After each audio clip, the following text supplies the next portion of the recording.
आकांक्षा चमोला और गौरव खन्ना के डिवोर्स की खबर ने पहले ही सबको हैरान कर दिया था, लेकिन अब रियलिटी शो लॉकअप के अंदर से एक ऐसा वीडियो सामने आया जिसने सोशल मीडिया पर एक नई बहस छेड़ दी है। इस वीडियो में आकांक्षा चमोला टीवी के हैंडसम हंक हर्षद चोपड़ा के साथ बातचीत करती दिख रही हैं, जिसे लोग फ्लर्टिंग का नाम दे रहे हैं। अब लोग आकांक्षा को जमकर ट्रोल कर रहे हैं और गौरव की तारीफों के पुल बांध रहे हैं। लेकिन आखिर उस वक्त शो में ऐसा क्या हुआ था और क्यों लोग कह रहे हैं कि गौरव ने तुम्हें इतनी आजादी दी फिर भी तुम खुश नहीं हो?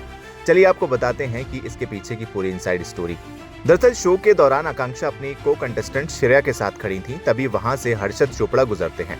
आकांक्षा हर्षद को रोक कर कहती हैं कि हम तुम्हारी बाइसेप्स की तारीफ कर रहे थे। इस पर हर्षद एक अच्छे दोस्त की तरह मजाक में मुस्कुराते हुए कहते हैं, गौरव मुझे मार डालेगा। लेकिन आकांक्षा का जवाब ट्रोल्स को खटक गया। आकांक्षा ने हंसते हुए कहा, तुम तो डरपोक हो, डर गए, गौरव अब तुम्हें कुछ नहीं कहेगा। हर्षद ने भी बात को संभालते हुए कहा कि मैं डरपोक नहीं हूं, मैं दोस्त हूं। इसके तुरंत बाद आकांक्षा ने श्रेया से एक और बड़ी बात कही। उन्होंने कहा कि मेरी शादी 24 साल की उम्र में हो गई थी और अब मैं अपनी जिंदगी खुलकर जीना चाहती हूँ, अपनी फ्रीडम को एंजॉय करना चाहती हूँ। बस आकांक्षा की इसी बात पर इंटरनेट की जनता भड़क गई। लोग आकांक्षा को ट्रोल करते हुए कह रहे हैं कि गौरव ने तुम्हें पूरी दुनिया घुमाई, हर सुख सुविधा दी, फिर ये कैसी आजादी की बातें कर रही हो? क्या शादी और बच्चों के बाद औरत की जिंदगी बंद हो जाती है? लोग गौरव खन्ना को बेचारा और एक परफेक्ट पति बता रहे हैं, जबकि आकांक्षा को विलन की तरह देख रहे हैं।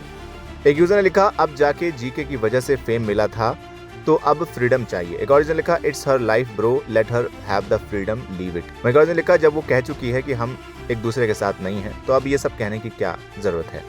वहीं एक और ने लिखा, अब इनका डाउनफॉल शुरू हो गया। एक और ने लिखा, Shreya is like all of us, तुम वापस आ जाओ दोनों। एक और ने लिखा, it's a useless girl when she will 50+ then feel what is the loneliness and value of a partner when he is loyal. लेकिन दोस्तों यहाँ सोचने वाली बात यह है कि हर इंसान के लिए जिंदगी जीने का मतलब अलग होता है। किसी के लिए घूमना फिरना ही सब कुछ है तो किसी के लिए खुद की पहचान और मानसिक आज़ादी मायने रखती है। शो में जो हुआ वो एक बहुत ही लाइट मोमेंट था, एक मजाक था जिसमें आकांक्षा ने कुछ भी गलत या अश्लील नहीं कहा था। आकांक्षा और गौरव अलग हो रहे हैं, ये उनका पूरी तरह से पर्सनल फैसला है। ये कोई 2 दिन का रिश्ता नहीं था बल्कि 10 साल पुरानी शादी थी, जिससे पहले दोनों में गहरा प्यार था। जब भी कोई घर या रिश्ता टूटता है तो गलती कभी भी सिर्फ एक इंसान की नहीं होती, गलतियां और कमियां दोनों तरफ से रही होंगी, तभी बात यहाँ तक पहुंची है। असली सच क्या है, बंद कमरों के पीछे क्या हुआ, ये सिर्फ गौरव और आकांक्षा ही जानते हैं, हम और आप नहीं। इसलिए किसी को भी बिना सोचे समझे इंटरनेट पर जज करना और बेवजह ट्रोल करना बिल्कुल सही नहीं है। आपका इस पर क्या सोचना है कमेंट सेक्शन में हमें लिखकर जरूर बताएं। वीडियो को लाइक करें, शेयर करें और चैनल को सब्सक्राइब करना बिल्कुल ना भूलें।